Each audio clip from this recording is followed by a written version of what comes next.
Hey, pretties, good morning. I did not sleep well last night. We had a thunderstorm in the middle of the night, so I feel like I look like, as my grandma Buzzard would say, the running gears of a katydid today. I'm not exactly sure what the running gears of a katydid look like, but that was one of her favorite sayings, and I totally feel that way. So, what is today? I'm like losing track of the days of the week. It's Wednesday. Happy Wednesday. That's sad. Um, so this week, um, scheduling has really been on my mind because I feel like with the time change, it gets dark early, and but the one good thing about it is that we gain an hour. I feel like we got an extra hour, and I don't know if you feel that way too, but I think it's like an opportunity to reset things. And I hope that doesn't stop my live. I put my phone on D&D. I don't know why that's happening. Okay. Anyway, am I still there? Let me know if you still see me.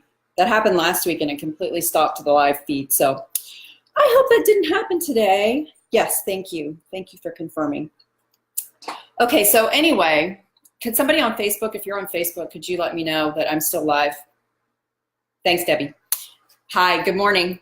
Okay, so the opportunity in the time change is that we get an extra hour, right? Because you're still on your old sleep schedule, and so you get this gift, this opportunity of an extra hour every day. So if you've been trying to implement a schedule, or you have been wanting to get up a little bit earlier, then I feel like this is like the perfect opportunity to be able to do that, right? So I'm going to talk to you a little bit today about my hourly schedule. This is something that I've gotten a lot of requests, a lot of questions about, and how I'm using this opportunity to have this extra hour this week, and how you can do the same thing if you're getting up a little bit earlier than normal. Even if you're waking up 15 minutes earlier, it's an opportunity to have a little bit of extra time to yourself. So first off, I'm going to go way back to when I got into my yoga pants rut, and some of the things that were going on at that point in time. So I'd started working from home. I had lost my accountability for keeping hours during the day, essentially, and I stopped, getting dressed in real clothes, fixing my hair, putting on makeup, and I just kind of felt like my days were getting away from me. So one of the big issues was that with, changing from a corporate career into working from home, I didn't have the things in my closet anymore to create outfits that worked for my daily life. So that was a huge issue. But I think the even bigger issue was that I was not keeping hours. And the reason for that was I didn't have to be anywhere at a certain point in time. Like, I didn't have to be ready for work by 8 a.m. and in my car and commuting to work. I didn't have to eat lunch at a certain time of the day. And whenever I lost that accountability for having an hourly schedule, I just kind of started falling into this black hole and feeling like I wasn't getting anything accomplished during the day, and that my day was just kind of slipping past me. And so that's the reason why when I went to pick up my kids from school, or Craig came home from work, I was still in my yoga pants and had my hair in my ponytail and was wearing no makeup. And over time, this started to snowball. At first, it was awesome. I mean, who doesn't love not having to get ready on a daily basis? And there's some freedom and flexibility in that. That's an amazing, incredible blessing. But there's also too much of a good thing. And I eventually started to have too much of that good thing. So I think the first real key to me turning things around was acknowledging the fact that if I didn't have built-in accountability, I had to create it for myself. And that's how my hourly schedule came to be. I decided that the first step that I needed to take was to get up an hour earlier in the mornings, and have what I dubbed my power hour. This is something that I've been doing for 5 years. If you've been following me for the past 5 years, you've probably heard me talk about it way back when. But it's something that I still do every day because it's that important to setting the tone for my day, for allowing me that space, that breathing room where I'm not just popping out of bed and instantly having to dive into the day, with getting, Ava off to school and packing lunches and all that stuff. So this is just my time where I can wake up, have a couple cups of coffee, do some, read my devotions, do some prayer journaling, reflect upon the day before, think about the day ahead, and work on my schedule for the day. So I can't say enough good things about the Power Hour. If you haven't implemented one yet, this week is the perfect opportunity to do that. If you're still waking up on your old time schedule, then use that extra hour that you have to really just focus on you and setting your intentions for the day and creating your schedule and what matters to you. And then take that schedule, write out. What I do is I write at the hours of the day out, 6, 7, 8, 9, 10. I go the whole way through to 7 p.m. at night, because usually by 7 p.m., anything that we have going on has been wrapped up. So I go through and I write in everything that I want to do, everything that I want to do in a day, everything that I want to accomplish, from, you know, taking a shower and getting dressed and putting on makeup, to eating lunch, to everything that I have going on in the day, as far as, you know, any calls that I may have or projects that I want to work on, or appointments that I have. All of that goes into this hourly schedule.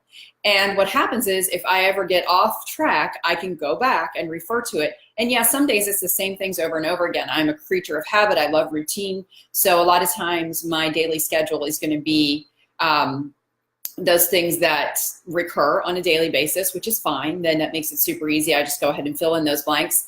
And then I can fill in any white space in the calendar with other stuff that I want to do in that day. But really, there are two things that, other than the Power Hour, which I highly recommend starting your day with, I bookend my day. So at the end of the day, I have the power down. And it's exactly what it sounds like. I shut my laptop. I stop getting on my phone to do anything work related.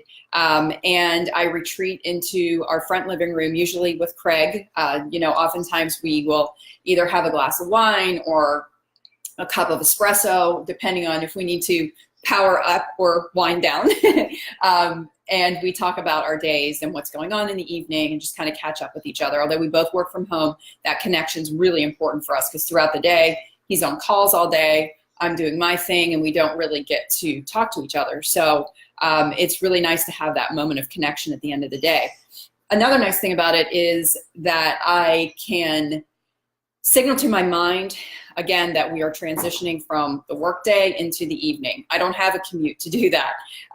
So I need some kind of signal that says it's time to shut down. It's time to be done with that part of the day. We're moving into this part. So some of my favorite things to do are, you know, get my Kindle out and read one of my books that I have, or look through a magazine. I love decorating magazines, and especially this time of year, getting ideas for holiday decorating, Christmas decorating. So I'll go, you know, read through a magazine. But I just have these rituals in place, you know, at the front end and the back end of the day, to say, this signals that we're starting the day, this signals that we're ending the day, and it makes that nice smooth transition from, you know, waking up to starting into work to stop working and transitioning into the evening hours. So I really recommend that you have some kind of rituals built in place for your day, especially if you're a stay-at-home mom or a work-from-home mom, because we don't naturally have those breaks built into our days. So you have to create them when you need them. All right, so what else do I want to cover? Okay, so each day I try to focus on 2 to 3 brain power tasks. So what's a brain power task? It's something that is going to require a lot of bandwidth. If you're a stay-at-home mom, maybe this is something that you are wanting to tackle in your house, like a project that's going to take a lot of time or a lot of bandwidth. For me, with working like today, for instance, I am working on my book proposal this afternoon, and that's something I know I need to do today. I've got to carve out some time, and I know that that's going to require lots and lots of bandwidth, lots of brain power, and I need to cut out all the minutia. So I'm going to carve out at least an hour this afternoon to focus solely on that. I'm going to shut down my email. I'm going to go off social media, and I'm just going to focus on working on the proposal.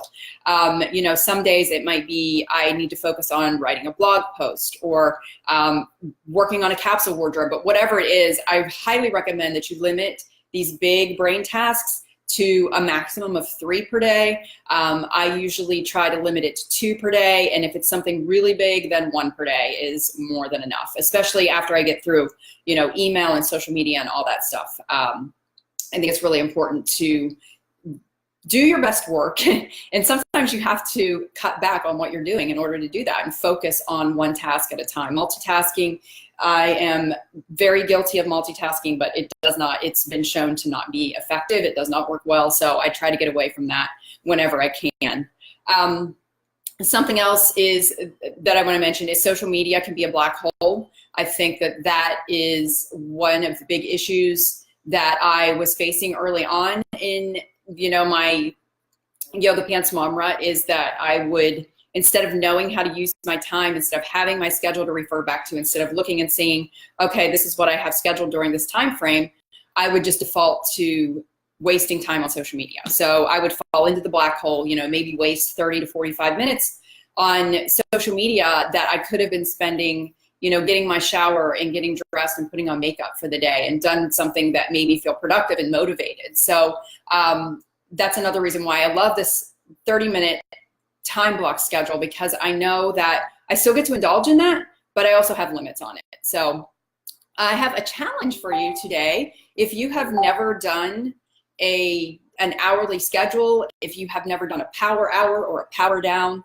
then I'm going to highly encourage you to sit down today and block out your time. If you don't have time to do it today, that's okay. If you're not an early morning person, I understand that. If you have little ones at home or you have some extenuating circumstance that doesn't allow a power hour to happen in the mornings, then give yourself 15 minutes tonight. Give yourself permission before you go to bed. Even if you're laying in bed, take a piece of paper with you, take your phone with you, something that you can document out tomorrow, and be intentional about the way that you're going to spend your time tomorrow, and see how it makes you feel. I guarantee you're going to feel more productive. You're going to put the things in there that matter to you, the things that you need to make a priority, and you're not going to get sucked into any black holes that are going to just take all of your time away. So please let me know how it goes. I would love to hear if you start implementing something like this, if you start doing an hourly schedule, and how it's working out for you. And as always, if you like this video or you learned something from it, then give me a thumbs up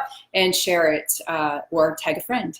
All right, guys, I will see you back here tomorrow. Thanks for tuning in. Bye.